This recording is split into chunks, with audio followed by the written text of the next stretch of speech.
And next up at UFC Canada, we've got John Sexy Mexi Castaneda taking on Mark Vologdin. And I got to say, for me, this is a very 50-50 fight. Obviously, a UFC veteran here taking on the new up-and-comer.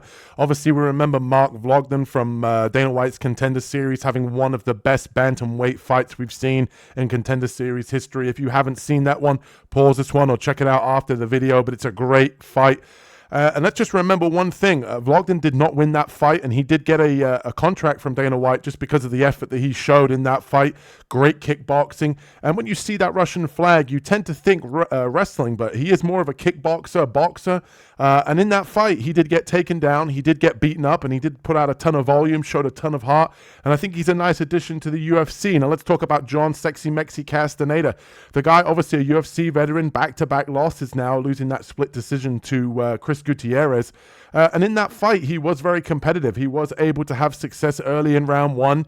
He took advantage of a slip from Gutierrez, was able to get into the guard and kind of control him there for the last remaining parts of that round until he decided to, for some reason, to stand up and ultimately got dropped and potentially lost that round and ultimately lost the split decision. But I think this fight's really going to come down to who's the aggressor. Whichever guy in this fight is going to be the one moving forward, that's who I think is going to have the most success. If you go back and look at Castaneda's last performance, when he's getting backed up from Gutierrez, he's struggling to deal with most of the pressure from Gutierrez. But Gutierrez is 5'9", very tall for the division here at 135. I think personally, if you look at Vologdin here, a guy obviously at 5'3", very stocky, short, composed build, that he tends to struggle when guys push him back and get him on the back foot. So I think this fight's really just going to come down to the guy that's moving forward. And I think if Castaneda here can get in the face of Vologdin here, use his counters, kind of avoid the big kind of swinging hooks that Vologdin throws, and then time a counter, he's going to have success here. I think Castaneda can fall back on the wrestling as well.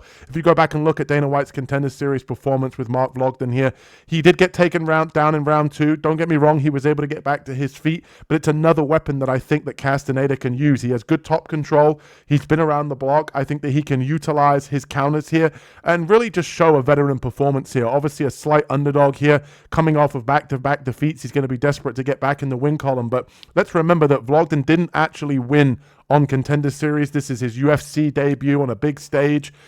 So give me John Castaneda here in a slight lean. Let's see who Carlos has got in this fight. In this fight, I'm going to take Castaneda to get it done. Vologdin is about 5'3", but he does have hard shots. He's got a very wide back, so you know that he's strong. He's pretty heavy-handed from what I've seen so far, but tends to fade a little bit as the fight goes on. And when I say a little bit, like you can see it starts to get a little sloppier, and his feet, although he keeps moving, he fights through being fatigued. You can see that he slows down just a little bit, and everything tends to get just a little bit sloppier. And Castaneda, even though he gets tired, he's always moving his feet. He's always creating distance, and he's always striking off of somewhere. He doesn't strike in combination, but he strikes enough to force his opponent to work, even though he's tired from the outside.